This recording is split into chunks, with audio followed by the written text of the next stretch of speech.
Good afternoon and welcome everybody to this event on corporate sustainability due diligence, which is promoted by the European Parliament, Intergroup on Sustainable Long-Term Investment and Competitive European Industry, which I'm honored to co-chair. And today's event, as you know, is organized in partnership with Accountancy Europe, Eurosif, Frank Bold, ShareAction and World Benchmarking Alliance, an informal network of stakeholders which has been with interest, of course, in the sustainable finance agenda, who has been with us, with the Intergroup as partners since its very birth. So we are very excited and happy to have taken their suggestion for a timely topic, I would say, and a very important one. We will have a panel later, moderated by Olivier Bouteille-Taft from Accountancy Europe. After me, I will give the floor to Maria van der Heide, Head of EU Policy ShareAction, and my colleague, Lara Wolters, the rapporteur of the directive, will join us a bit later to deliver her keynote. I'm very happy that she will be with us because, of course, she's at the core of the matter.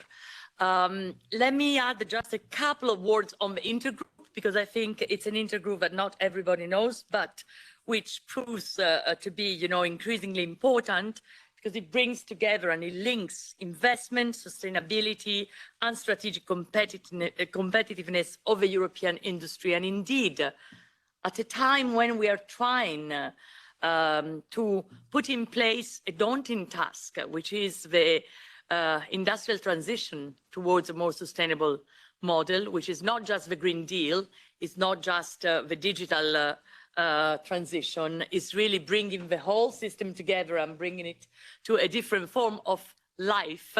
I think that having an intergroup which combines, as we see in the symbol, the triangle of the intergroup, the different aspects which are interlinked together, it is really of paramount importance. It helps us bring in not only all stakeholders together, legislators, but indeed different views and different elements of this transition and this ambition that we have at the European Parliament. And I sit both in the Industry and the Environment Committee, so I am really in a great place to observe, how this comes together.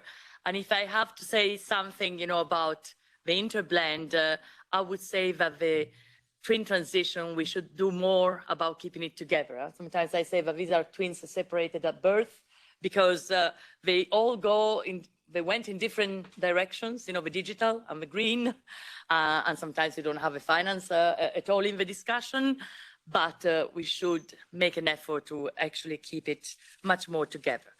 On the directive, of course, it's now a key issue that we will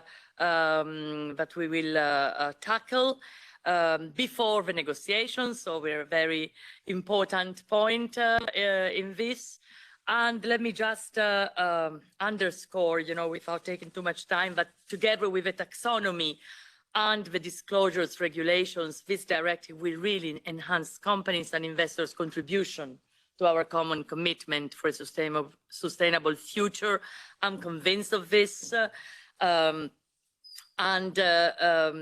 We need also to move forward with culture, building a different culture for consumers, for citizens, for everybody at the same time.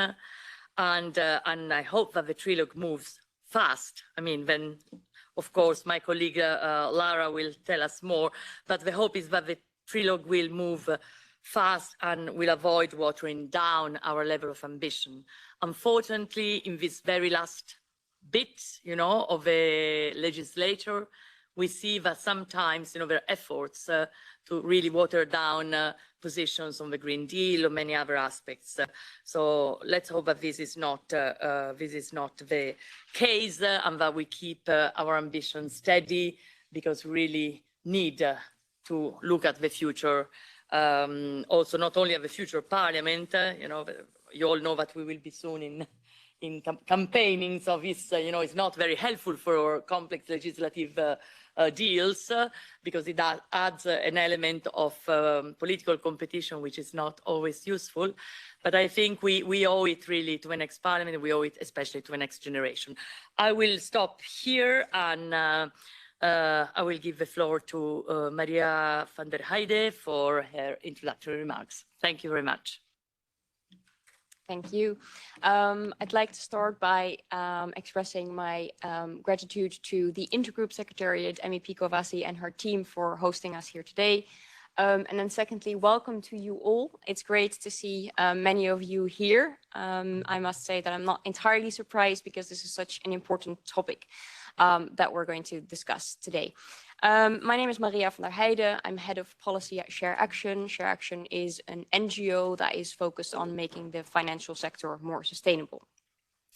We are also co-chair of the informal multi-stakeholder working group on sustainable finance, as has already been mentioned, a long-time partner of the Intergroup. And this group was set up a couple of years ago, bringing together NGOs and corporate members, amongst others, many industry associations, investor associations, who all have the shared interest in the topic of sustainable finance.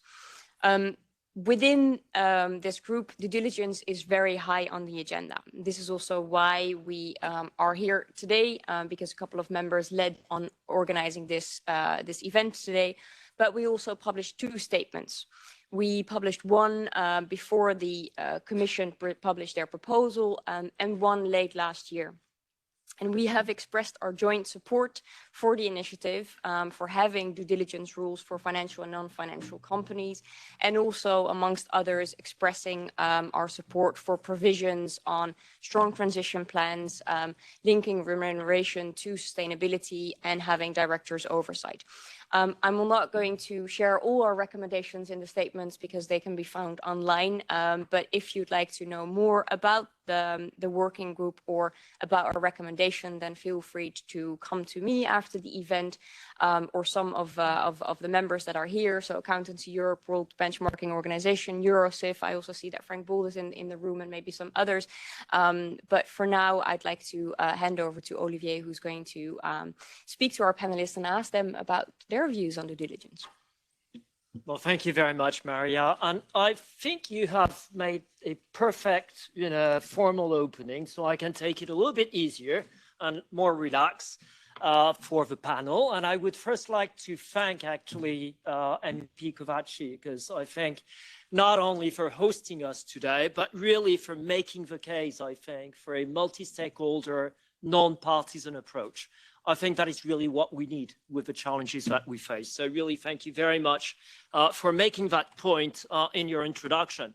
I think you also made a very important point, to my view, in your introduction, which is, outlining that what we're talking about here is not the technicalities of a directive. We're talking about changing the way we live, and a real profound culture change. I love you using these words, actually, very important. So thank you very much.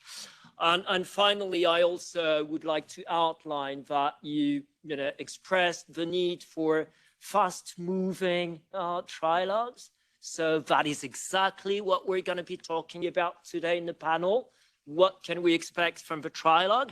But I think it's not only the trilogue that need to move very fast. I think it is also the life change and culture change that you're calling for that needs to come very quickly. We have a very small window of opportunity in reality to effect this change. So thank you very much for hosting us today. So to take stock about this trilogue on the CS3D, that's the acronym I will use. I know the directive is being called different names, but let's call it the CS3D here today. I think we have a fantastic panel with, first and foremost, Dan Dionisi for the European Commission. So Dan, you are the head of unit of the company law unit in DG Just. So the champion of this proposal. You can expect being grilled about this today, I'm sure. Then we will hear from someone from business, right? Elise Cachin, you are with the Inca Group, IKEA. So it's going to be very interesting to see how you start looking at this new legislation and what you've done before that. Business can't work without investors. So we have with us Alexandra Palinska, who is the Executive Director of Eurosif. You will tell us also how investors are looking at the upcoming changes. And finally, Richard Gardiner, who is the Head of EU Policy for the World Benchmarking Alliance. So without any further ado, I would like to set the scene for this conversation. And to set this scene, I think we're going to ask a few more questions to our colleague from the European Commission, who's actually been working on this proposal. So Dan, can I start asking you to explain to us a little bit, or remind us rather, why the Commission tabled this proposal and what are the key objectives of this proposal?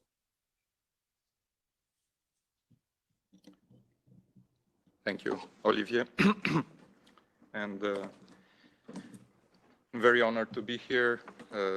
MEP Kovasi, thank you for hosting this.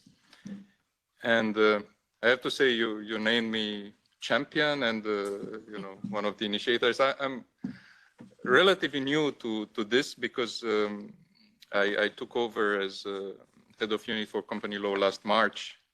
But already, I have to say, this is certainly the most fascinating file I've dealt with. I'd say in my entire career, although I've worked also for the UN before the Commission. It's also the most popular. I mean, it's amazing how many people want to talk about this, express views, positions, and are really interested in how this develops.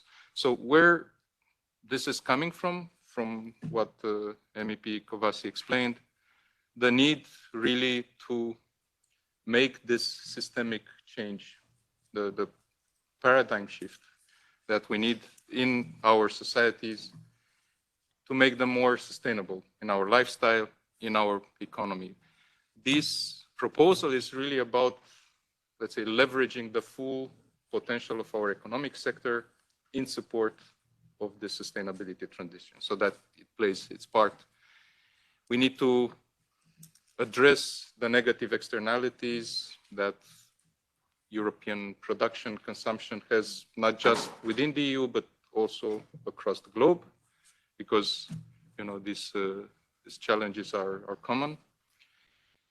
Of course, this is not new to many companies.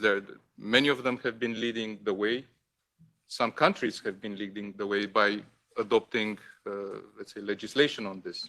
At the global level, there are voluntary frameworks already available. There's a lot of good practice. So we are not inventing something new, but really what this directive is about is, bringing up the game of the business sector by targeting the large companies in all the sectors with a clear set of obligations, what we expect them to do in terms of due diligence regarding human rights and the environment. Tackle issues like forced labor, child labor, infringement of exploitation of workers, infringement of different rights, but also environmental pollution, greenhouse gas emissions, loss of biodiversity, environmental degradation, and so on. So it's really about, how should I say, bringing all the business sector, creating a critical mass up to speed in support of this transition. So a very ambitious agenda, and I think you've been commended by many stakeholders to do that. Can you tell us a little bit more about the tools that you're going to use in the directive? So what are the obligations that you are putting on companies, and what is being basically the substance of the trilogue? So what are we talking about here? Okay. First, I think it's important to stress this, because we've used all this uplifting words and language. One of the central principles and elements in how this the Commission has put forward this proposal is proportionality. So really, we are trying to, with this, to leverage change in the most effective way.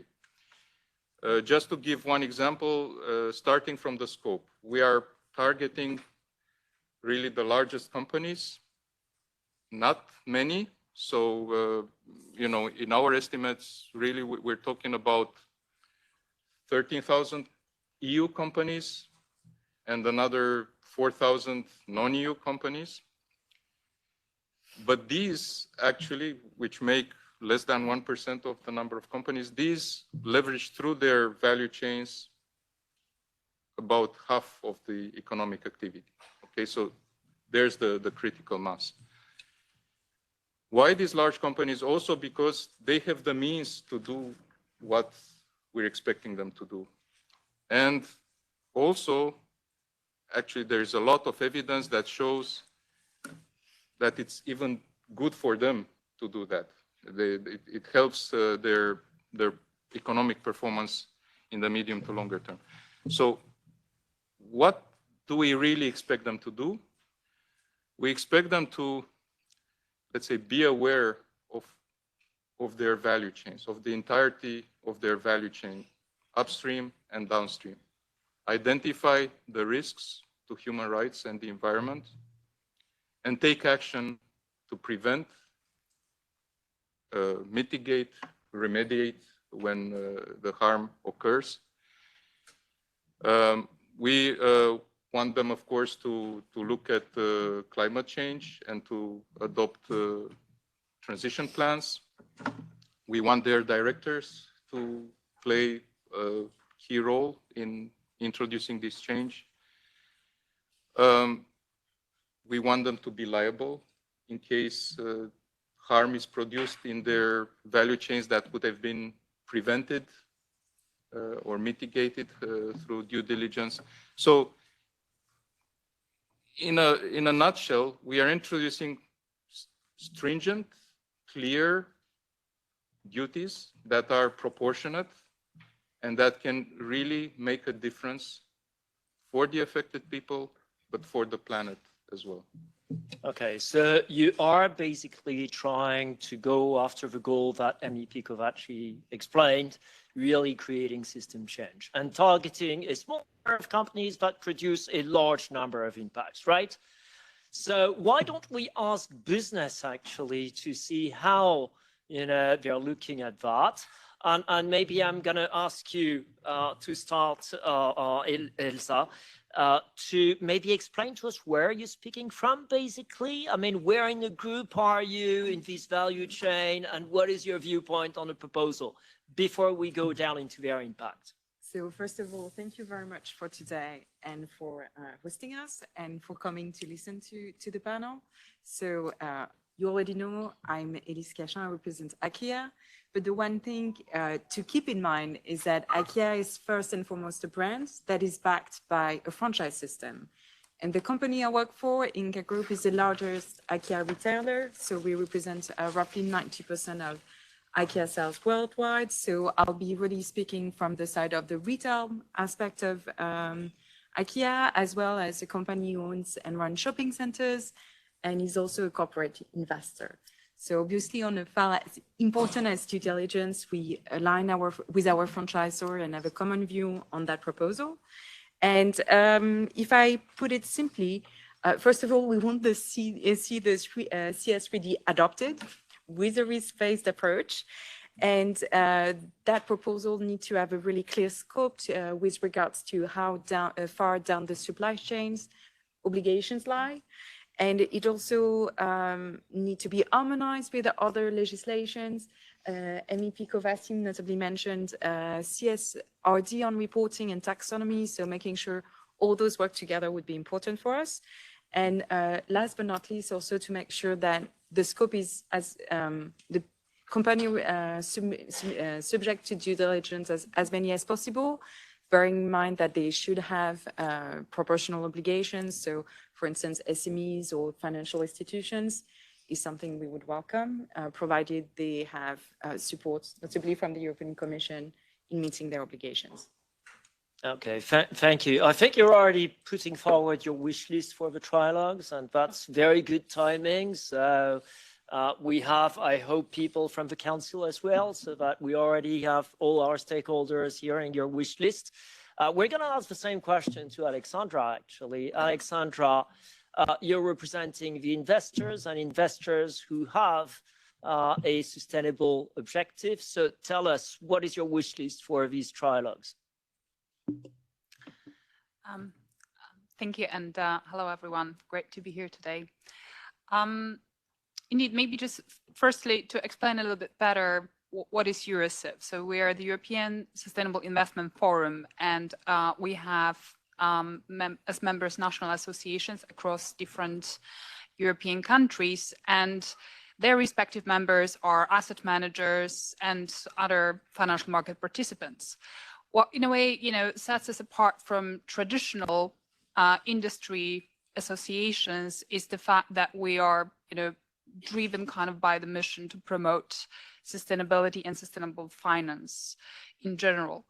However, I usually like to kind of sum it up that we're, striving for ambitious and yet implementable rules. And this is the approach we also, trying to follow in the context of the Corporate Sustainability Due Diligence Directive, which honestly, I think is probably one of the most important ones, sustainable finance files. Because, to date, we've seen over the last, 5 years so much in terms of, enhancing disclosure and transparency, which of course is very important. And this is something we are also working quite a lot as well on, for instance, European sustainability reporting standards, whereby I'm also involved within the EFRAG work on the Sustainability Reporting Board. We are also working, for instance, on the investor disclosure rules, etc., etc. And of course, this is important because at the end of the day, investors and other financial market participants need the information to make informed decisions. However, the bottom line is, one could question, can we save the world with mere disclosures? Well, probably not. And that's why, for instance, here, Corporate Sustainability Due Diligence Directive is so essential to kind of underpin all these different disclosure rules and basically ensure that, okay, fine, if the CSRD, European Sustainability Reporting Standards are, for instance, requiring companies to disclose information on transition plans and climate targets, well, that's great. But we also have to ensure that there is somewhere an obligation, at least for the largest companies, to actually set and implement those targets and transition plans. So here, the CSDDD goes hand in hand, in a way, with the CSRD and European Sustainability Reporting Standards, and they need to kind of, complement each other. And maybe just also to very quickly mention that I think what is really crucial here in this directive for investors, and something that, sometimes is forgotten, like that it was supposed to be actually a sustainable corporate governance, actually, directive originally. Well, we still have some little remains here and there, actually, of these very important provisions, because at the end of the day, in order to really, yes, help, I would say, transition the economy towards sustainability, yes, we do need to incorporate sustainability considerations in actually corporate strategies, right, throughout the companies to ensure that actually it's also reflected and discussed in the boards and taken really seriously, so to ensure that actually it all kind of makes sense and that we don't really have only, kind of small sustainability departments which are acting, in kind of disconnect from the rest of the company. So in this context, just to very quickly sum up, I think what we find essential are the provisions of the Article 15, so an obligation for companies to set and implement transition plans and climate targets. Also, something which, well, is not always the most famous provision, but very important one. So basically linking a proportion of directors' variable remuneration with climate targets, which at the end of the day can be, a great and very powerful incentive, and makes actually sense if you really want to put sustainability and financial performance of the company on a more equal footing, and basically just align, at least to some extent, the incentives that are driving actually directors, including the executives of the company, with companies' objectives. And finally, of course, there are also the Articles 25 and 26. Actually, some of the provisions, did not make it exactly through. But it's also important to ensure that basically directors are to some extent, responsible for ensuring that actually, all these provisions as part of the directive actually are set and acted, that those targets are actually set and implemented. And finally, even though, of course, eventually that would also mean some obligations, I would say, on the financial industry, meaning, basically our indirect members, we do believe that actually there are merits in including actually financial industry, including investors, in the scope of the directive in a proportionate manner. Thank you. And that was the finally, I understand. Okay, thank you. Thank you, Alexandra. So we've heard, from a public interest perspective, the views of MEP Kovácsi, how the Commission has been, Kovácsi, sorry. That's okay. That was not a revenge. That was not a revenge, I promise. Okay. We've heard from the Commission as well, how they were portraying, pitching the proposal. Alexandra, I think you went into some of the detailed articles that will help achieving these goals. We've heard from business and how you're approaching that. Well, Richard, what can I ask you?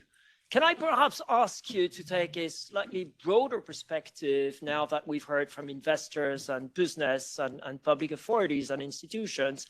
What do you think is the role of stakeholders at large in making this proposal work once the trilogue will have laid their egg?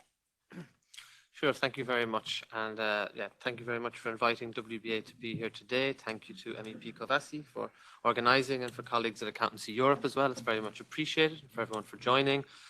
The WBA very much welcomes the CS3D and its introduction. It's very much in line with the work we've been doing since 2018. So as background on our organisation, we've been analysing the performance of the top 2,000 companies and how they align with the Sustainability Development Goals. So to the point by the Commission, focusing on the largest players with the largest footprint is how we've focused our resources, and the findings we have is that there is a serious amount of corporate accountability gaps that will need some form of legislation to help solve. This law is not a silver bullet, but it could be a very big part of the jigsaw. In terms of stakeholders and the role they play, maybe there's three things I can say on this, and maybe again to thank the European Parliament. I think they've been very open to the views of people outside of this room, so those from producer countries in the Global South, inviting them here, meeting with them. I think that's been very much appreciated. This law will have global ramifications and spillover effects, some good consequences, some unintended. So getting those views as early as possible is important. For the Commission as well, full disclosure, I previously worked with an organisation that got about 444,000 submissions into the public consultation to the Commission. I don't have the figures off my head, but at least half of those came from outside the Union. And and this was not us pushing them, this was making a tool available online, and there was that demand there. So clearly eyes are watching on them, and we thank the Commission for taking their views into account. So at least in the decision-making process, it's good that we have that stakeholder engagement beyond our little bubble in doing that. In terms of the law itself, I mean, the Commission recognised the role that stakeholders play when companies are putting together their due diligence policies. So there was always something there. But I think the Parliament has generally improved that, has streamlined that, and actually has included specific provisions where in order for due diligence to be truly good and thorough, you have to look outside your own business to see who is impacted both directly and indirectly and allow those channels of communication. And I think the reason we see that will have a big impact on the quality of due diligence is people who know things best are those on the ground. So if the analogy we use is if you go on holidays, you can use TripAdvisor, Google Maps, etc., but you only actually know where to go if you ask locals, because they're the ones that are there every day doing it. And similarly with this, if there's projects, dam projects in South America, producer countries for textiles in Southeast Asia, talking to people on the ground or allowing them ways to communicate to the companies is the only way you'll find out the issues. And why that's beneficial to the companies is it's an early warning mechanism. It's a way for them to identify problems or potential problems before they happen. And that's an important point for us, that due diligence, there is a liability mechanism, but hopefully you don't want it to go that far, because by then damage has been done, harm has been caused, even as far as in previous work I've done, deaths and physical attacks on people. You want to get it much earlier. And that's the role that stakeholders can play to alert that. But to why, maybe the last thing I'll say is to why it's so important is currently companies are not engaging with stakeholders. And that's the data we have. So we produce the corporate human rights benchmark every 2 years. We look at anywhere between about 300 to 400 companies and how they're performing and responding to their corporate human rights risks. I mean, when we look at what they do for stakeholder engagement, about 70% of the companies we analyze score 0 on whether or not they engage with stakeholders. So that's just even having a simple policy. And even those that have a policy, we find very little evidence to the extent they're actually activating it, identifying risks and using it. So it is something that is known to companies, but even when they're actually trying to use it, it's not being that effective.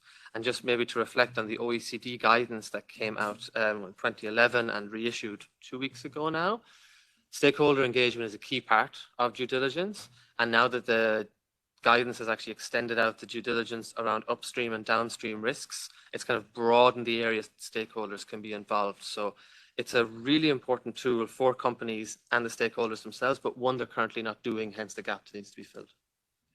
Well, thank you very much, Richard. I'm glad you didn't mention IKEA in your benchmark, actually, because we're going to ask them directly now. Okay. We've heard from different perspectives, but let's go down to the ground. And Elise, can I ask you what you're already doing, on the ground as regard, due diligence, the old debate, value chain, supply chain? What are you today doing, and how do you prepare for this legislation? So that is a very good question. So thank you for it. So in terms of due diligence, we have adopted, we are working since 2000 with our franchisor and have adopted together our code of conduct called iWay. And the idea there is to really have a framework on how we want to engage with our suppliers and assess them in terms of due diligence, human rights, and environmental aspects. So iWay focuses on 4 big areas. Basically, make sure we are promoting a positive impact to the environment, that we are our supply chain is offering decent and meaningful work, that we are protecting children's rights, and last but not least, that we are improving the welfare of animals throughout our supply chain. We are basing ourselves on the UNGPs and the OECD guidelines that were already mentioned today. And we are really trying to get an approach where we try as much as possible to empower our suppliers to do more and also help them meet our requirements. So very concretely, when we want to assess a new supplier, we are conducting desk research and on-site visits to really understand whether they could be compliant within a year with our code of conduct. Obviously, there are some red lines that cannot be crossed, like, for instance, child labor. If you have that, you will never be compliant even within a year. And we are also using that code of conduct as a tool to assess as we go, reassess our suppliers and make sure they really comply with our code of conduct as we go along. So our approach is really to go beyond contractual agreements by making sure they sign a commitment that enable us also to ask questions about their own suppliers. So we're able to expand a bit our reach within our supply chain. And for us, the focus is really about making sure that we are contributing to trustworthy supply and value chains. And we're also working a lot with our franchisor, which is able to cover part of our due diligence requirements as a franchisee and a retailer. Thank you, Elise. I'm going to ask you a question now, but I'm not sure you can answer. But I'm still going to ask the question. And if you can't answer, you can push back the question to Alexandra, okay? Because she mentioned the importance of remuneration, which found its way in the proposal.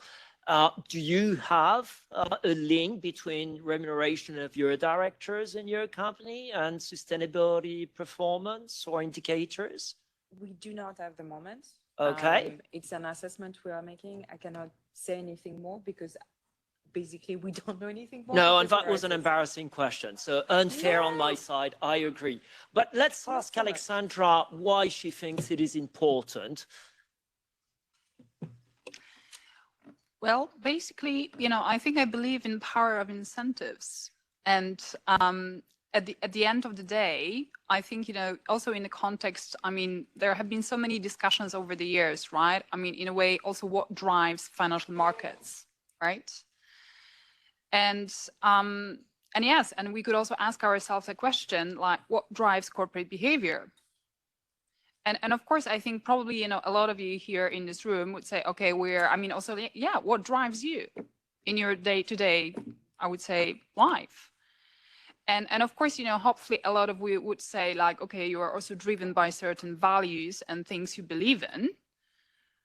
But well, at the end of the day, a lot of people are actually driven by the financial incentives. So the whole point, and look, even though actually it's a kind of, controversial topic, because of course, God just don't touch, anything to do with, especially directors or executive remuneration.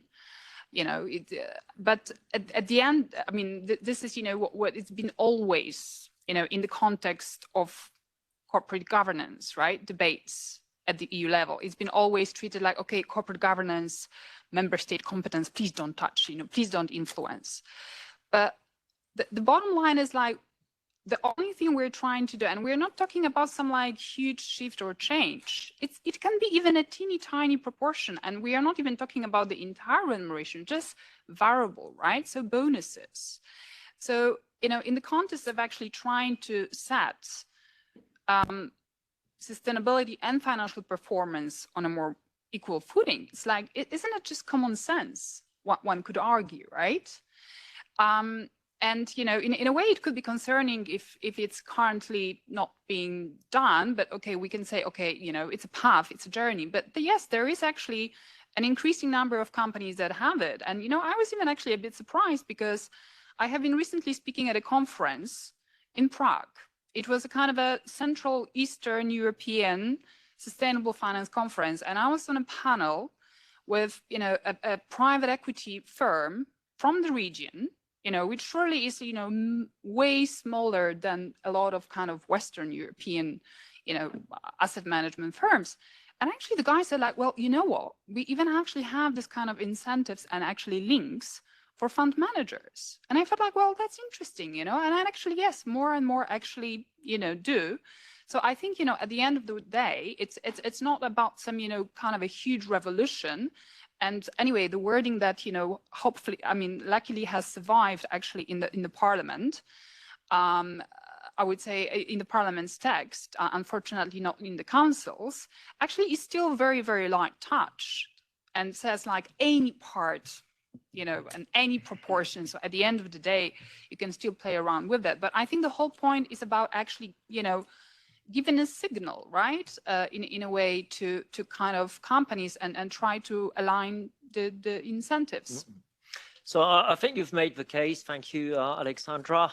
But you also outlined that this part of the initial proposal from the Commission actually disappeared from the Council text. So Richard, can we actually ask you what, from your perspective, are the key tools to ensure accountability I think Alexandra has made the point on remuneration. She could have reminded us of Milton Friedman, who actually entirely changed the corporate agenda by linking managers' remuneration to financial market performance. And we know where we are today thanks to that.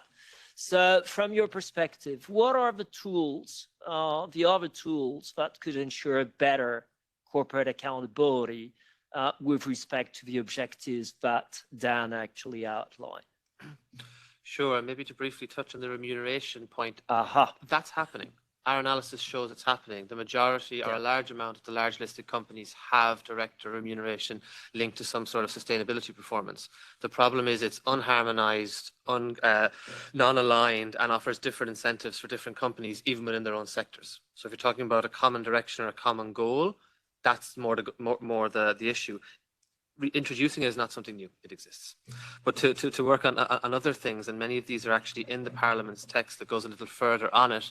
I mean, the three areas we're looking at is, and linked again to stakeholders, is the introduction or mandating of grievance mechanisms for companies. So companies actually having to put in place systems where those that have issues, either those that have been impacted or will be impacted by the value chain of the company, they can input to the company and raise their problem, is key.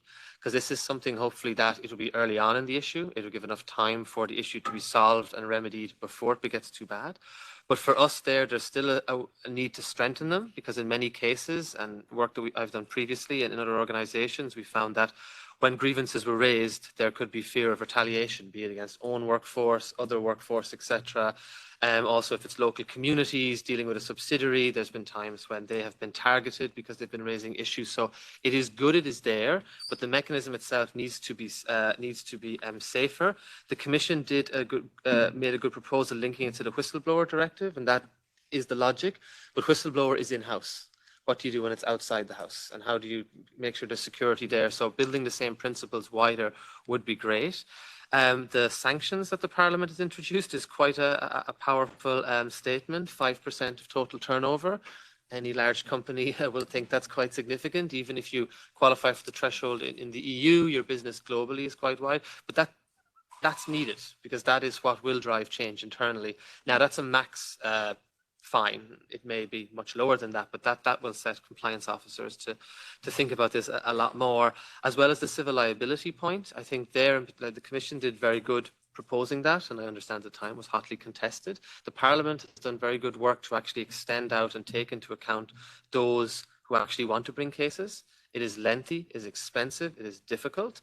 The burden of proof is consistently on those that have been harmed, who don't have the resources. So reversing that and the steps that Parliament have taken is important. I know it's quite a controversial issue about how that would be embedded into civil law in member states, but there has to be some sort of harmonising of those requirements. And maybe just the last thing I'll say is, and it hasn't been talked about much, but it's this network of supervisors. How that works in practice is going to be key. We digest information from all over the world and about 2,000 companies, and it takes us quite some time to draw together the differences, the sector, the performances, the good, the bad, etc. Supervisors cannot supervise this in isolation. They will need to have ways to exchange information, and that probably needs to be spelled out a lot more. Financial markets have it, they're quite good at it, more integrated, but that supervisory network, it's good it's there, but it needs much more incentives, because what happens when a member state goes to another member state? I would like information on X company. There's a lot of difficulty there, but they need to flesh that out a little more. And I think that there has been positive steps taken with the Parliament's text, but maybe level 2, etc. measures might be needed to make that more effective. Thank you, Richard. I think it's interesting because the three of you, Elise, Richard, and Alexandra, have used in a way or another a reference to harmonization, consistency, the need for something that makes sense across the continent and the 27 EU member states. So what is your message to Dan? Because Dan is going to be sitting in the middle of a trilogue with a group of people on the one hand who want to regain control. Sorry, I shouldn't have said that. A group of people who want to preserve the member states' independence. No, sorry, I shouldn't have said that. And the Parliament, who has actually, kept, if not reinforced, some of the proposals that were going in this direction. So how many weapons do you give to Dan when he will be sitting in a trilogue? Can you tell him how important consistency and EU harmonization is? Because we all know by experience that in trilogue, when something can't be agreed, we grant options, exceptions, and so on and so forth. And very quickly, because I'm being told that the rapporteur, Lara Wolters, is going to join us shortly. So, Elise, you want to start, I see, please. Yes, thank you very much. So first of all, it's about competitiveness of EU businesses. The main point is if you if you take the CS3D, the CSRD, and the taxonomy bits, you have reporting and due diligence requirements spread out. And as a company who wants to be responsible, it's super hard to even have the legal certainty of what you do. And you want to do it responsibly to be credible. So that's the first point. And second point also, it's about implementation. The harmonization should also follow through at member state level. So whatever is we can get. So we have guidelines also for national authorities and member states, also for companies to be able to navigate that maze will be very much appreciated. Thank you. Okay, so you've got your wish list that starts expanding, Dan. Richard, are you going to add to that?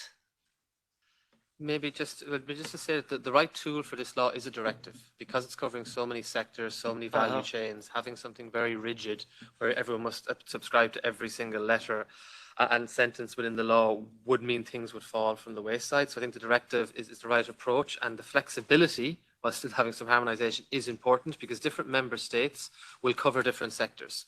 I'm from Ireland, we don't have an automotive sector, we have a large agriculture sector. So how due diligence works for both is different. And I think the importance there will be good sectoral guidance coming out so that member state peers that have similar sectors or sectors of importance to them can speak together to deal with it and to do it like that. And then a plan of how this works in terms of, well, I mean, peer reviewing, naming and shaming member states that don't implement it, but some way of actually seeing how the bar is being raised. Like most laws, it takes 1-2 years for it to really take effect. Very few will be sanctioned in year 1 or 2, but laying out that plan. But I think the sectoral guidance will be important. And there's some good wording in the Parliament's text as well to go back to that about who should be involved in that. Because again, should not be in isolation in the Commission, but there are experts involved. Thanks. And Alexandra, you started calling for consistency. Tell us more. That's for Dan's wish list, so go ahead. Well, indeed, you know, I still remember actually from years ago the nightmare of the audit market reform, whereby we ended up with how many? 23, 25, you know, different actually member state options that then were just, you know, multiplying across each other. And it was very interesting to see because originally it was the companies that actually asked for all these member state options, but then eventually they realized 2 years down the line that they just shot themselves in the foot. So especially actually companies that are, you know, active in more than one member state, right? And especially, you know, here we're talking really about large companies that tend to be actually international. So, you know, I would say, even though on one hand side, you know, I agree with Richard that I think, you know, having some flexibility and, you know, possibility to adapt some of the provisions to certain, you know, local markets can be helpful, but we also have to be careful not to, I would say, have, you know, I would say very important member state options, like, for instance, I don't know, including or excluding certain companies from or, you know, out of the scope, because at the end of the day, it's just going to be implementational nightmare for everyone.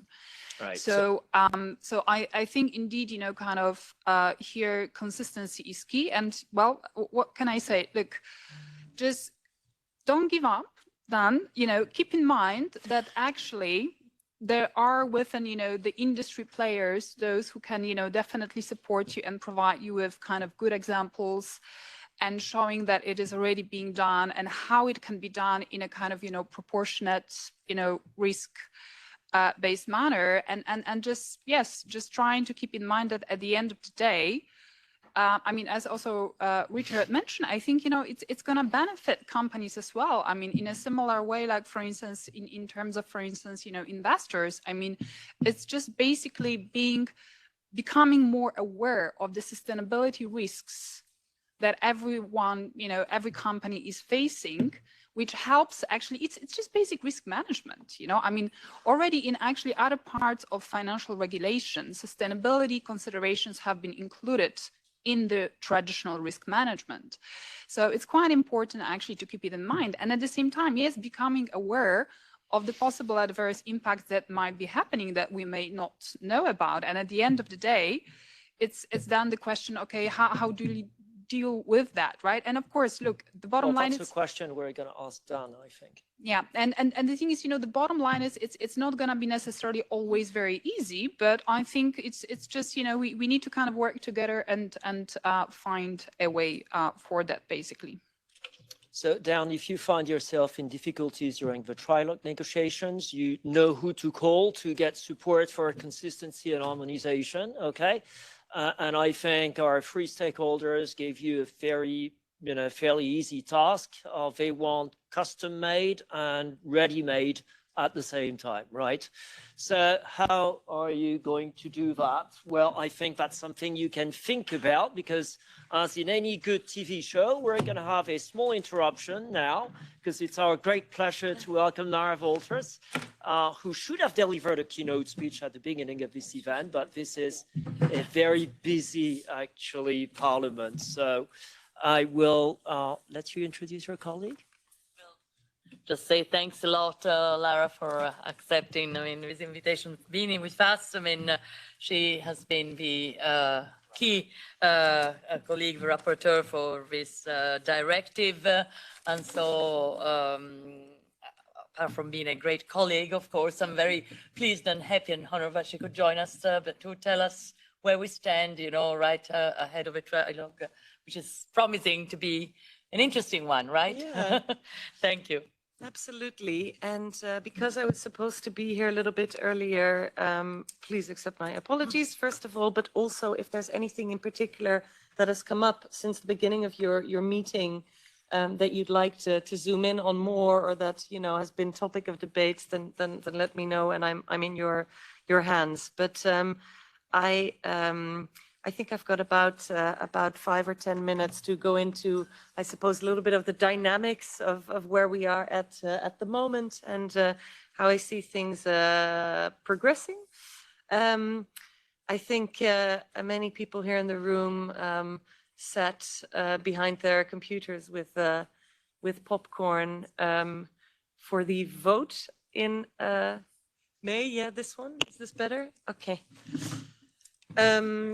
It's not a secret that the vote, that the political deal that we had on due diligence, and that many of the people in this room, I'm sure, were invested in, worked on, that many in the Parliament worked on, that deal got a sort of asterisk or a footnote very late on in the process, where what should have been something quite straightforward became the subject of a very rough political fight that in some ways had nothing to do with due diligence, that got removed from the content. I think what happened was one of the first signs of electioneering of the campaign, the European campaign starting, and in that sense we haven't seen the end of that dynamic yet. I think that many here will be aware that next week in Strasbourg we'll be voting on the nature restoration law, and that is, file whose fate at the moment is unknown. Why?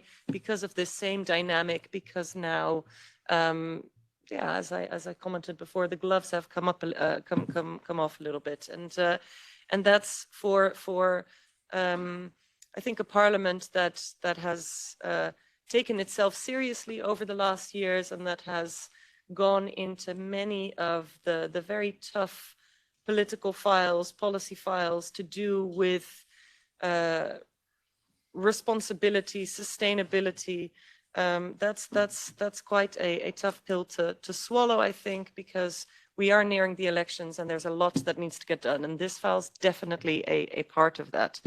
But moving on from that context, which was also very much a sort of media context or PR context, I would say things have calmed down. attention has moved on to other things, because the attention was never really for this file. It was to do with more than that. And I think that's to our benefit, because those who have been driving this process are sort of back in their seats or in their boxes, and we are now cooperating as normal again. And I mean, which we were. I mean, to be very clear, the cooperation between the shadows has always been good.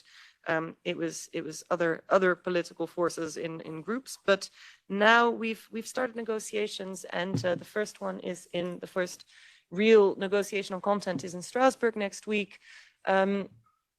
What's been difficult a little bit so far is that the Swedish presidency has done some work on this at technical level with us, but was not the most invested in the process. I'm talking a little bit euphemistically. I think that they thought, well, we've inherited this file now, but this is never going to be concluded under our presidency.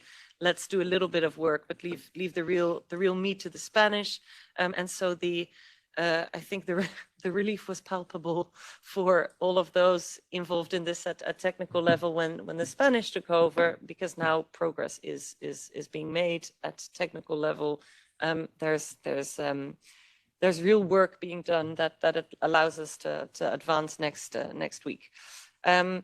So maybe that a little bit on the dynamics. If that sounds very parliamentary, or if that sounds very technical, then I'm very happy to go further into what this is actually about, which is responsible business, and which is about setting clear expectations on things like human rights and the environment. But I was told that the question was a little bit, how do I see things progressing? And so at the moment, I would say positively, I've got very good hopes for progress next week, and a meeting of the minds of a presidency and a parliament that really want to get this done before the elections, if not before the end of the year. So mood positive, issues numerous. We've got a special focus here, I think, on finance today and investment, and that is going to be one of the very tough cookies to crack. Our positions there are rather far apart. I think the council's taken a real logical gamble there. I just don't understand how you can say that you want a level playing field in Europe for businesses, but then say that every member state itself can decide whether or not the financial sector, which of course is instrumental in the financing of huge operations in the real economy with real impacts, that countries can then choose themselves whether or not they should be included. I spoke to the Dutch Prime Minister last week. Coincidentally, it was one of the first things he mentioned when we talked about this, that it's important that we have a financial sector with a duty of care.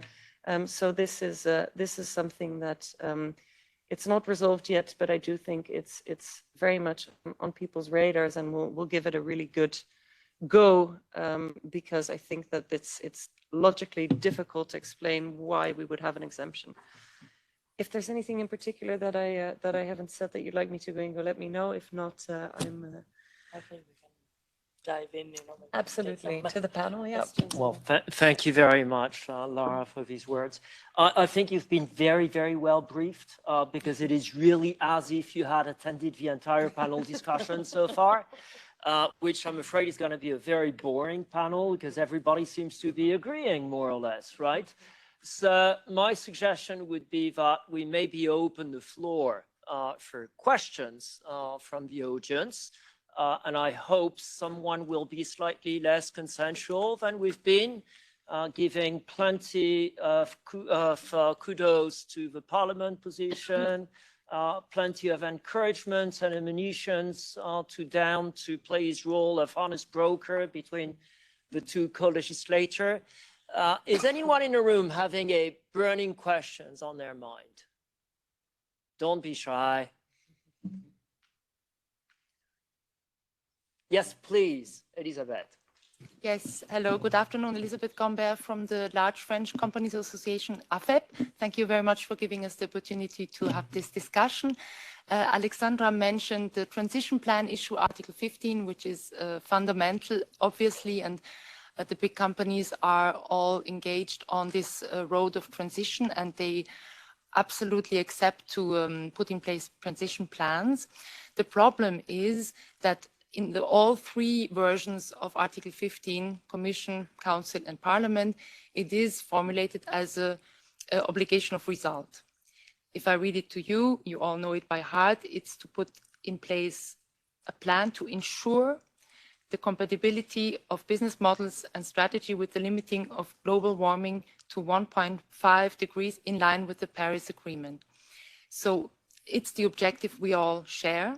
We all want to go there, but we cannot ensure the result that this is being asked from us. And there are legal risks linked to this. There will be supervisory authorities. There will be auditors because it's the same wording as in CS3D, which is obviously coherent, but the problem is the same. And the problem will be for companies how to prove this and who will say what is a good enough transition plan, knowing that many presumptions and factors do not depend on companies' influence, like macroeconomic factors, electricity supply in a certain country. There are many things that are uncertain that we don't control, and we cannot guarantee the success. So, you know, this is really a point I wanted to raise because nobody wants to change this Article 15 because it's a highly political issue. And we all agree on the objective, and I think nobody wants to put in question the legitimacy and the necessity to put in place these plans. But how is this going to work in terms of legal certainty and responsibility and legal risks for companies? It's really a fundamental question for us, and we're quite concerned about this. And we would really encourage all trilogue partners to think about how to ensure legal certainty for companies. Thank you. So we've got only one question, but a tough one, right? And if I may, before throwing the question to the panel, I'm going to add my 2 cents to this question, because one thing that I confess kind of mesmerizes me with this article is actually our request to fulfill an objective that is already behind us, if I believe what science has been saying lately. And probably Brussels is too full of economists and lawyers like me, and is insufficiently populated with science people, because if we read the latest scientific findings, the 1.5 degree target is probably already trespassed. So, Alexandra, you've made a sign of the hand. A short response, please. How can we meet a non-target? Tell me. And we'll ask Dan, of course, and Lara after you. I think at the end of the day, we would need to maybe, just sit down together with the wording, but I actually have it in front of my eyes. And I must say that, I still read it as a kind of, if we talk about actually setting and developing targets and transition plans, for me, it's not really an obligation to actually achieve something, and I don't really see where the wording would apply. It's an obligation to achieve, something for sure. And also, I tend to compare it to the financial actually performance and reporting. Look, every company has to make financial targets, right? Every organization. I have to do it as part of, my job as executive director of a small organization. I sometimes actually achieve those targets, sometimes not, due to various reasons, and I explain why. But it's basically, something you're kind of striving for. So look, if you look actually at, budgets, financial budgets that companies make, how different is that? And again, sometimes you will meet it, sometimes not. And I think what investors really care about is just to ensure that actually these targets are science-based, robust, and comparable. Also, in terms of the timeframes, so that basically you can, tell apart those that are actually, good and reliable from those that are actually a little bit of a marketing gimmick. So I think this is, what it is really all about. Before I ask the views of the Parliament and the Commission, Elise, Richard, do you have any contribution on that particular point? Maybe sharing it more from a business perspective. It's something we're already doing. So we understand its commitment and it requires resources, but as Alexandra said, it's also a matter of setting ambitions for ourselves and also of deciding what future we want to live in. In any case, a lot of the requirements, I mean, the CSRD will trigger a lot of reporting that could fit such a transition plan. So yes, it's an effort, and I will definitely not deny that, but it needs also to be seen in the context of everything else that are coming to companies. That being said, I agree that, you know, if the clarity of the wording could be a bit sharper, so you would feel more at ease, fair enough. But the point is, it's not whether a question of whether we want or not to do it. We have to do it. And our chief financial officers always say it's good business to be a good business, and it boils down to that. Thank you. So yes, we can view from a large multinational company. Can we hear the views of the European Commission and the European Parliament now? Dan, do you want to start? We'll let the co-legislator have the final word. I'll start. It's always more difficult, but I don't start from scratch at all, because we've heard some very good reactions. But with apologies, Olivia, I feel the need to come back just for a few seconds to the previous points that you're making and where I was supposed to answer. Just to say that I took note of all these things, but of the wishes and the points expressed by the different stakeholders, which I think are really relevant and are very much resonating actually with our own approach. But I have to say I'm not comfortable with this kind of war metaphors in terms of the trilogues. Like I don't need arms and guns, and the Commission doesn't need that for. Actually, we are engaged in a very constructive process with the co-legislators.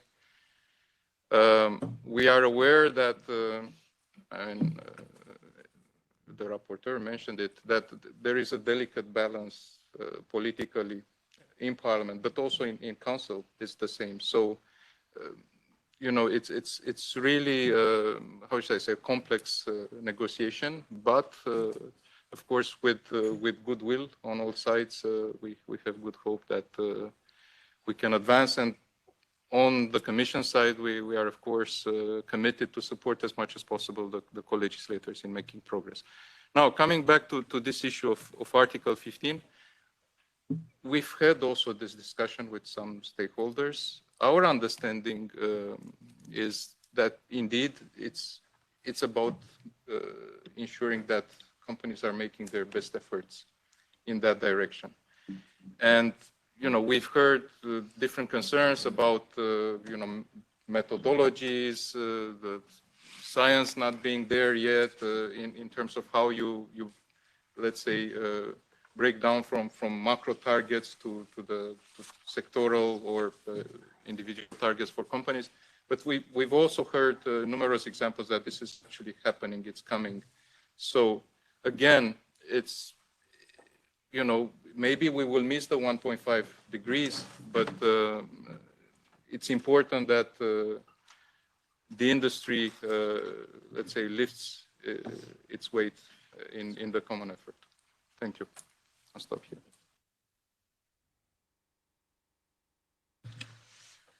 I suppose my answer to the question would be that I wish there was as much concern and consternation over the past years on actually reaching this 1.5 degrees, which is already now an outdated target, as there seems to be in the community of French businesses and large businesses on the legal exposure or risks that we have created with this text. And if there had been, then I don't think we would be in a situation where we need to legislate for something that is difficult to achieve, but that absolutely needs to be done. So I think we will be discussing it, and I'm sure that that any of these concerns will come back to our negotiating table. But the aim here is clear, and the aim is a sensible plan, a robust plan, a scientifically backed plan, something that is grounded not in a few people around a table agreeing with each other, but that is backed by those in the know on what is actually needed, or what is actually sensible scientifically. And I think that those aims, those political aims, but those very practical aims also for companies are the almost the least that we need to be doing right now because of the situation we are in. At the same time, again, I mean, this concern is concerning to me, because the way that I would read it too is what we're asking for is that genuine commitment, that robust plan. I think that's what should transpire from this article, and not so much those concerns on, but what if not every comma in this article gives us the certainty that it's the plan that's okay, rather than the result. I mean, in all of this, in all of due diligence, what we always say is this is absolutely about best efforts, but best efforts that need to be backed up by facts and that need to be defendable and showable. I mean, we're talking about know and show here, and this is very much, I think, a case in point. So I'll leave it there, but I hope that you also take that back to all of those so concerned. Thank you very much for that clarification. It feels like climate risk is more important than legal risk, right? We don't die of legal risk. Okay, I see your point. Maybe as you have the floor, can you tell us a little bit, I mean, what are the key differences that you see with the council position, and how you intend to go about these key differences between the council and the parliament position? Maybe starting with scope, or anything else you'd like, actually. Yes, in terms of key differences, I think that the scope is certainly an important one. At the same time, I've always said, and many others have said, if we need to think about scope, if we need to think about the gradual introduction of this to more companies over time, then that is acceptable, as long as we have a duty that makes sense, as long as we have a law that is not a paper tiger, but that can actually make a difference, and that is a sound law that is future proof. So I think on that, it's one of those points that I think will come back again and again in the negotiation, and it won't be resolved until the very end, as these things go.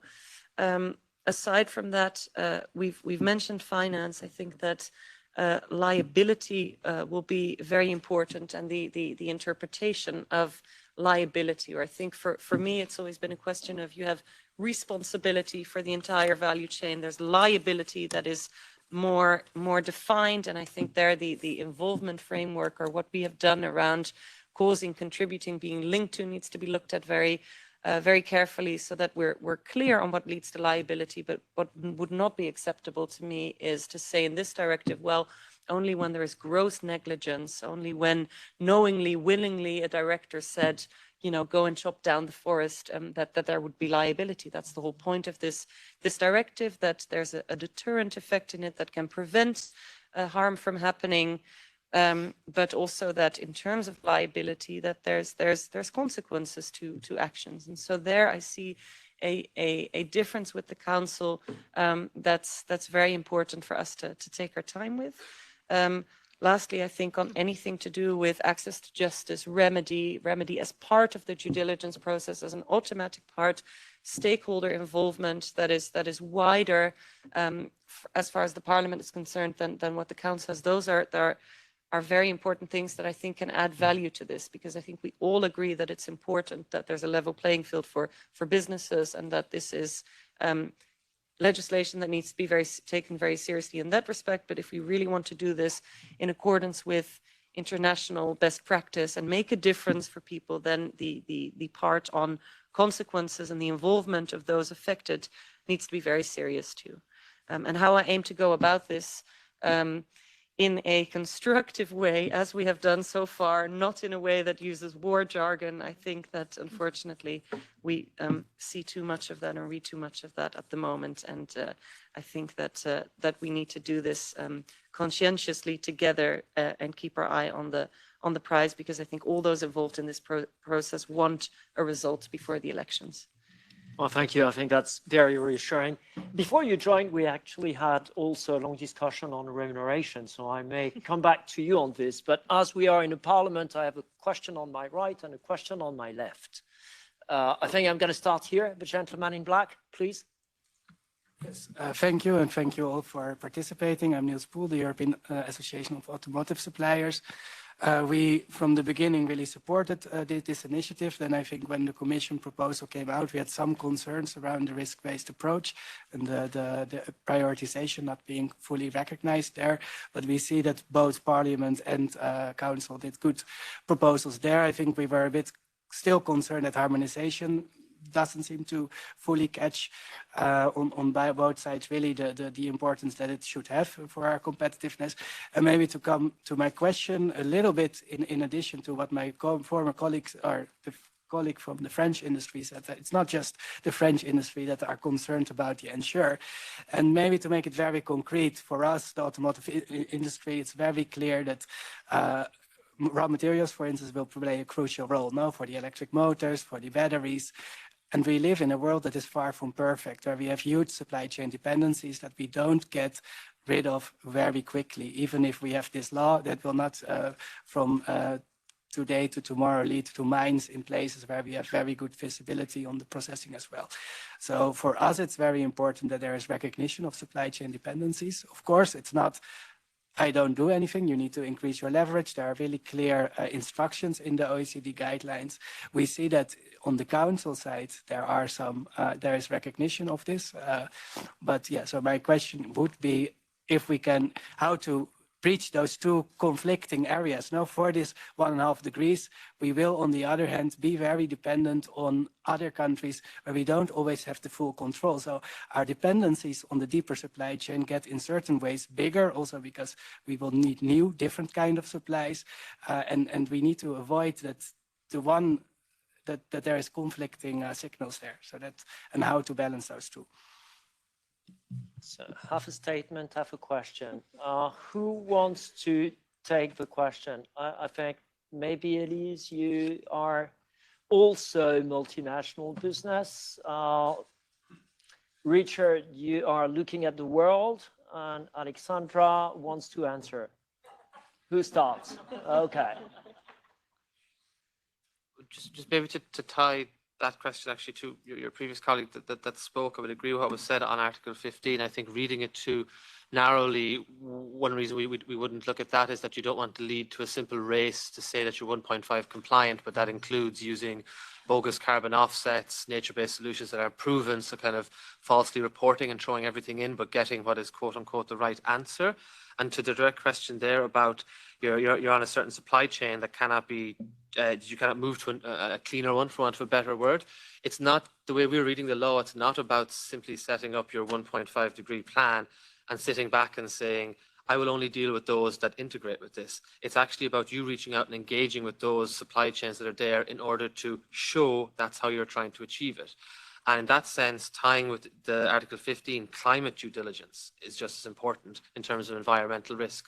So what is the company doing to actually engage with the climate risks on its supply chain, much like it would with child labour, forced labour, etc., to try and alleviate those problems and remedy them? Because there has to be a certain amount of engagement in that. And you're most likely, or any automotive company, is not the only one in that situation. The rest of them are as well. They're most likely sourcing from the same area. So that collective impact is going to be big if the engagement takes place, which is what due diligence is meant to be.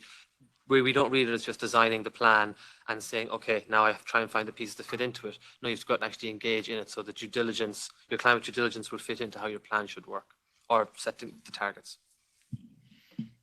I see Dan noting a lot. Do you want to contribute to that, or shall we give the floor to Alexandra? Very consensual panel management, okay? So Dan, yes, no? Alexandra, very short word, because we want to go back to the next question in the room. Well, I would put it this way, I think at the end of the day, it's a similar story that, for instance, investors are faced with while actually seeking the data, on the investee companies. And the answer is, well, basically, I guess, engagement right? You know, and engaging in a dialogue. But, you know, sorry to be a little bit cheeky, but, you know, you might actually speak a little bit more to Elisabeth Gamber from AFEP, because I believe that actually French companies already have several years of experience of actually due diligence law, maybe not exactly the same what we're discussing here right now in Europe, but I understand that actually they already figure out the way to actually have contractual arrangements with their, you know, actually suppliers. And, you know, at the end of the day, there is, you know, if there is a willingness, there is always a way. Okay, so I think Alexandra and Elisabeth have a date after the meeting. Now we're going to go to the gentleman in white after the gentleman in black. Please ask your question. Thanks a lot. And my name is Wolfgang. I represent German public insurers. These are small and medium-sized regional insurers in Germany. So I guess from the terms of our activities, we won't have so much to do. But to kick off my question, I want to re-emphasize something that Alexandra mentioned before. I mean, she mentioned and she stressed it's very important to have a good alignment between all these different pieces of legislation. And she mentioned the Corporate Sustainability Reporting Directive, which is quite clear. And for the financial sector, I would also like to stress the Sustainable Finance Disclosure Regulation. So in short, the SFDR requires and sets up a process for financial companies, for institutional investors to identify principal sustainability impacts they have in their investments and to disclose them, the so-called buy statement, as many of you might know. If not, you know now. So the question is, how does that play together with the new Article 8 that requires also institutional investors to act on adverse impacts? Does it mean taking that buy statement as a starting point and then start the engagement with the investee companies? So that we still have quite some question marks how that should work in practice. And if you could allude a bit more and give some clarity, that would be very helpful. Thanks. Thank you. So now a question with a lot of question marks. So who wants to take one of the question marks? Dan, I think you're volunteering. Thank you very much indeed. Yes,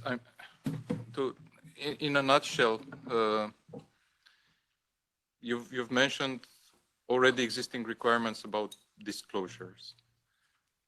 The CS3D is not about reporting. We consider that the reporting is covered by and large already by the pieces of legislation that you just mentioned, CSRD in particular.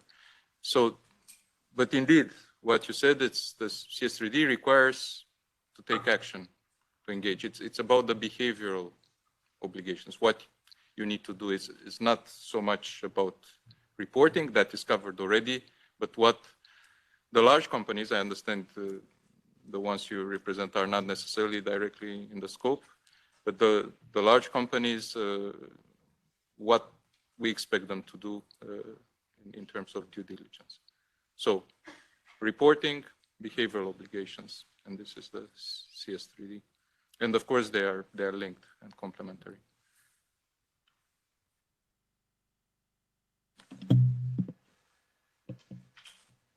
Go ahead.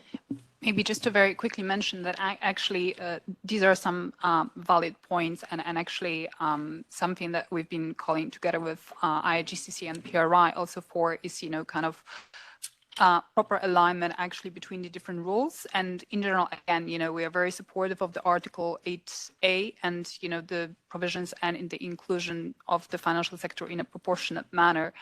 But at the same time, it's true that there are still some, you know, aspects that need to be actually also clarified in terms of, you know, how it interacts with other pieces of regulation. And actually, interestingly enough, for instance, asset management industry is already covered by the due diligence obligations, not only in terms of the disclosures, because the SFDR has been also underpinned by changes to delegated acts on UCC AFMD, whereby actually they are required to do that. And, you know, again, this is, you know, all fine, but it's true that we're still also trying to look at how to, you know, kind of best articulate it all together. And it might be also kind of useful to foresee further guidance actually on how financial sector, given that it's, well, it's very different from real economy companies, how it should actually, you know, approach actually these obligations. Thank you. Thank you, Alexandra. I think we've got another contribution here. Is it a comment or a question? Yeah, no, it's a question or ask for clarification. So my name is Tobias Larsson. I represent different tech companies, but I'm here today for Altana AI, which is a company that builds global knowledge graph of supply chains. So you can really see across tiers, across multiple tiers, a company can situate themselves and see who they're connected to. And my question is a bit about sort of the aspect of value chain. I think Dan mentioned from the Commission that the definition is really value chain and both upstream and downstream.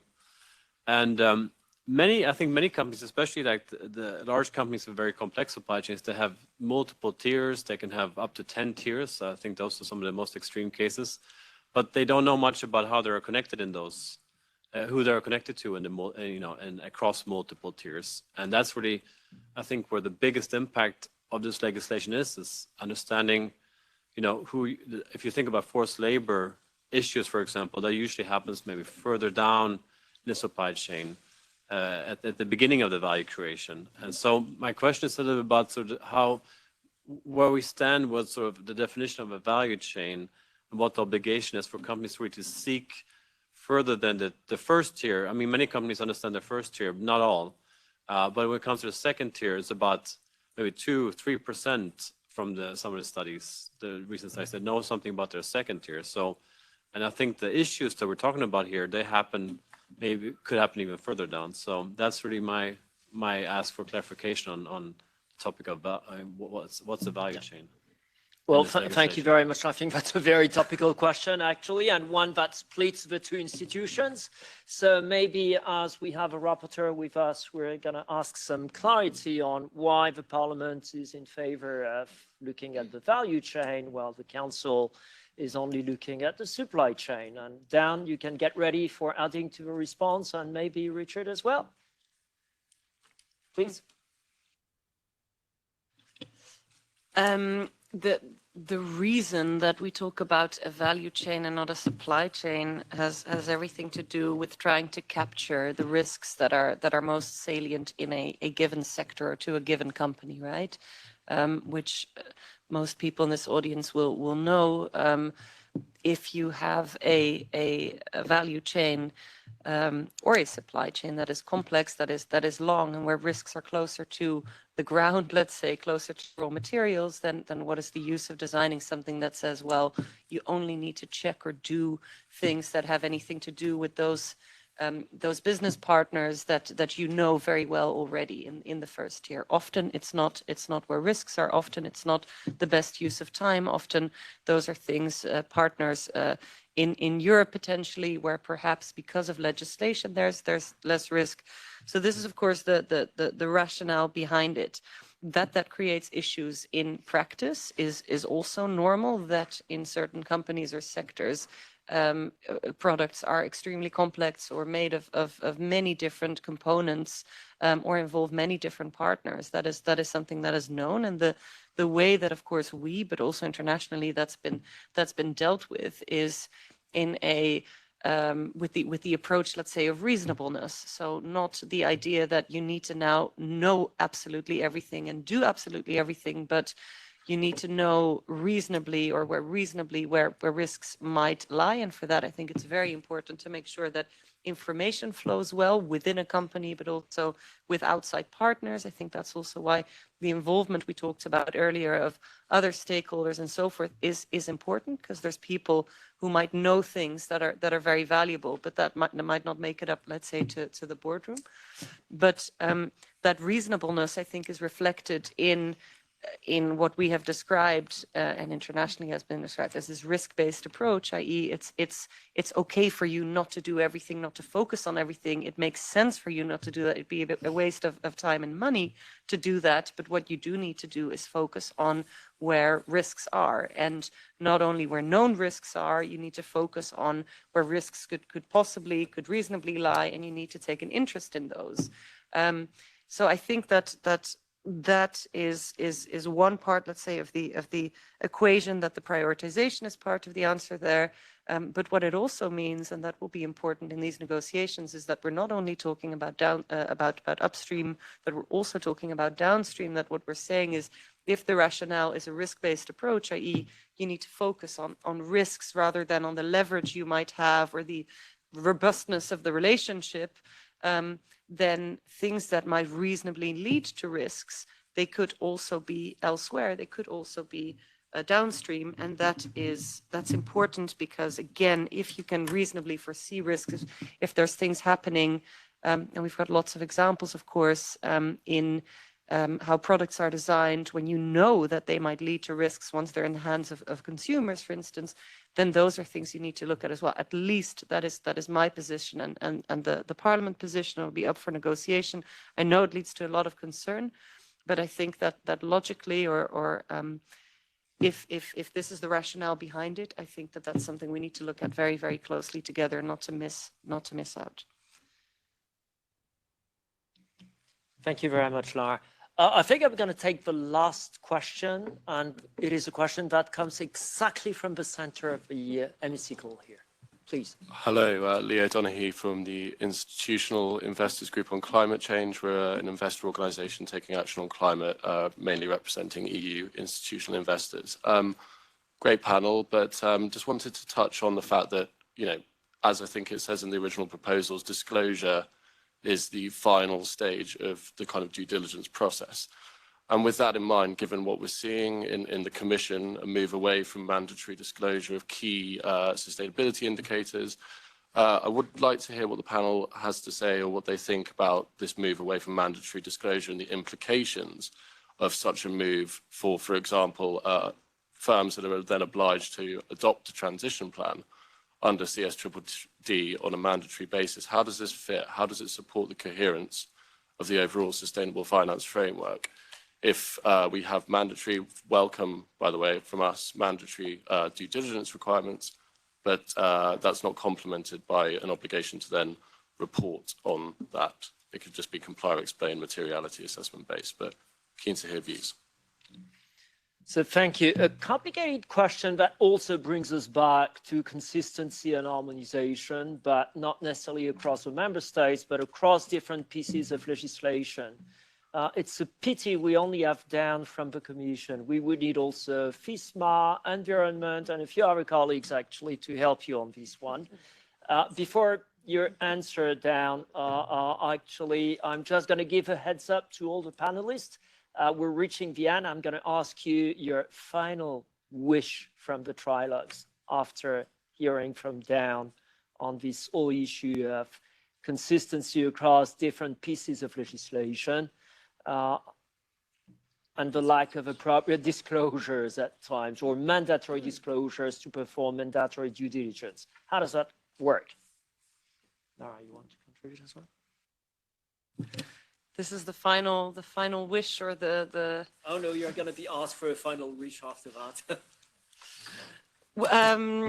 Yes, but then what am I answering now? The question that was just put, because I the compatibility of the different pieces of legislation. Right. But there I want to keep it short because I share the concern. And if this is the concern about the current state, let's say, of AFRAG standards under CSRD and the concern on the potential incompleteness or voluntary basis of some of the elements that I think are really, really needed by companies to also do their due diligence properly when it comes to others in their value chain, then I share that concern, and I think I've voiced it, and it's an ongoing process that we will be following closely here, but clearly there it's important for us to not to make sure that those involved don't drop the ball on this, so that then we have a great piece of legislation on the behavioral aspects, but actually that leaves people hanging a bit on trying to carry out that obligation for a lack of information. So I share that concern, and I'll let Richard and others comment more on it. Thank you for that. I'd just like to make the point that we at Accountancy Europe actually have called for consistency between the CSRD and the CS3D. As I understand, the ESRS are going with the delegated act that the Commission is now consulting on. This is going to be subject to a materiality assessment, which doesn't mean it is voluntary. So we have to see where it ends up. But Dan, you had plenty of time to think about the question. Tell us. Oh, I mean, point heard, point taken, and of course, on our side, we are very much focused on that as well. You say you would need a full panel of Commission services here, but yeah, what I can say is that the CS3D is a horizontal instrument that covers all the sectors. While, of course, in specific sectors, you may have more elaborated, more developed legislation, more specific legislation, more stringent legislation already, even when it comes to behavioral obligations and to due diligence. And we like similar situations in some other policy areas where there are more stringent requirements in specific circumstances, specific sectors, that can actually take precedence on the horizontal instrument that is CS3D, and this is explained in the section on coherence of the proposal. But of course, coherence is not a one-off, is a continuous challenge, and is something that, you know, every time when we look at the legislation, either proposing new legislation or revising existing legislation, is a very important consideration to, you know, ensure that we are not asking for contradictory things. Thank you, Dan. So next time, don't come alone. Bring your colleagues with you. So we're gonna, I'm slowly gonna bring this panel to a close. And I would like a very, very short, you know, one big wish from the trilogue. What is the outcome you're looking for? I'll start with you, Alexandra. Thanks for keeping it short. Well, you're asking for a short answer, but it's not a very simple, actually, question. And the bottom line is, look, I think at a more kind of high level, I think I wish we would actually stop backtracking on the ambition of sustainable finance, because what has been happening with European sustainability reporting standards is really a great shame. And I'm sorry, Olivier, but I think I would hope that Accountancy Europe, with how you actually portray yourself as, you know, pushing for sustainability, had a little bit more ambitious actually position on this. And look, the bottom line is, actually, investors and other financial market participants have been asking for improved disclosure of comparable, reliable sustainability data for years. And actually, speaking actually even, you know, coming back to the questions, yes, investors do need actually also due diligence and other related actually also climate and other disclosures to comply with their own actually due diligence obligations under actually SFDR, UCITS, IFMD. So yes, speaking of the consistency, I think Leo, he made a perfect actually point. Yes, how can you make it work? Although, okay, you know, in the ideal world, I think, you know, the game is still not over. We keep fighting. So I think, you know, it's too soon to say that it's a game over on this.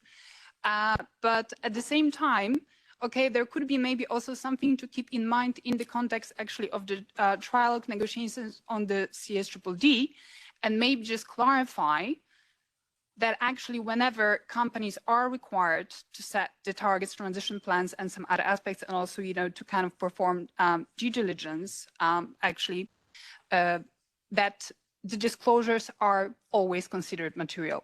So at least, you know, for this aspect, you know, maybe here we could achieve a little bit of an alignment. Thank you. Thank you, Alexandra. That was not a standard for a short answer, but okay, I will respond to you nonetheless. Richard, oh, you have to go. Do you want to express your wish? I will, but I'll do it very briefly. Beatrice also has to go. So my wish for this is for it to be a win for everybody. And with that, I mean a win for consumers, a win for the environment, a win for businesses that get more clarity. And lastly, for the European Parliament that should be able to show that it's serious about future-proofing our economy. And I'd like this to be a win for the Parliament being able to overcome political differences and deliver on that. And I'm sorry, I need to run. Thank you very much. Thanks for Thank you. So we'll continue. Thanks for your contribution there. Richard, please. Sure. Two quick things. One would be to put the just transition at the heart of the deal, so not to make the mistakes basically we're making with the corporate reporting, where we're looking to have relatively mandated climate reporting with potentially very voluntary social reporting. So in that sense, we could have good environmental information coming out, nothing on how it's impacting workers and people. That's not a just transition. So not making that mistake and horse trading standards between social and environmental things and due diligence. And if this is really to be accelerated, if companies are to be given an added incentive to do something, full inclusion of the financial sector, banks, insurers, and large asset managers, because they will drive. The first thing a CEO looks at in the morning is share price in the FT. That will drive them to be better. Thanks, Richard. Elise? Full support on the last one for financial institution, and maybe having a more, I would say, not pragmatic, but business approach on the grounds, I would say, to make sure the CS3D doesn't become a tick boxing exercise, which means having clear assignment of responsibilities, also anchoring them in government structures and risk management frameworks, as well as making sure that we have an effective and balanced penalty system.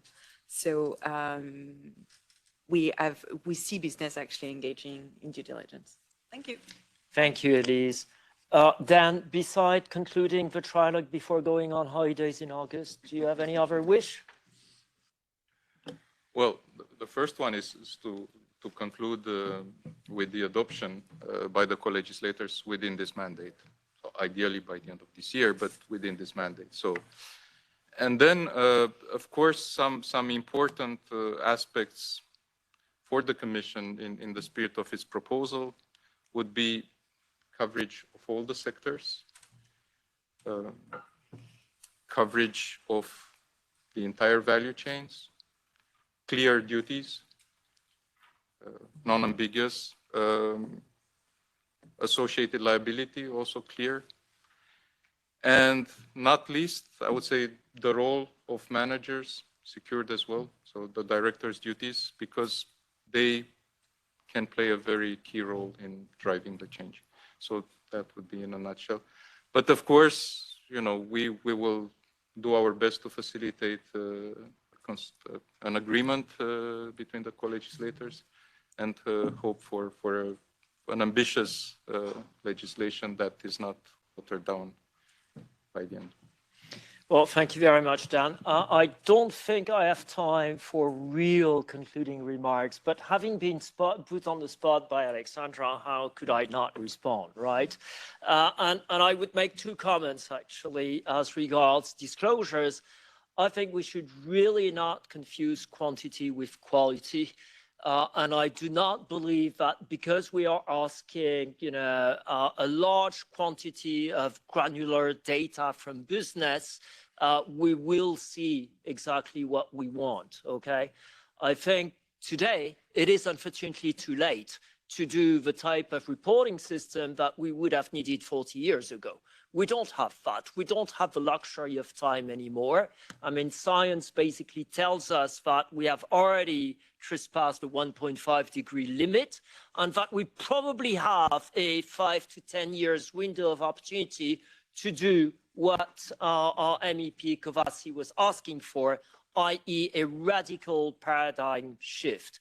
So we're not going to do that by inundating stakeholders with data. We're going to do that by having a select numbers of key indicators that actually show whether business are progressing on their transition path or not.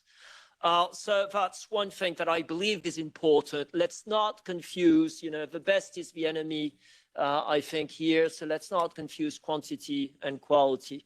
And the other thing, I think, is that we should not confuse also materiality assessment and voluntary. It is not because the ESRS as proposed currently by the Commission subject the disclosure to a materiality test, but this means that business can do whatever they want. There will be detailed materiality assessment on all these disclosures.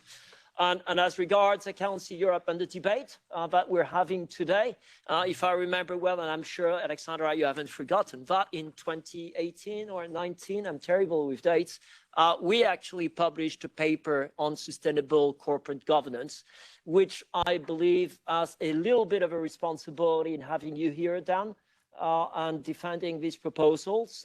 We, I think, stand proudly behind this paper.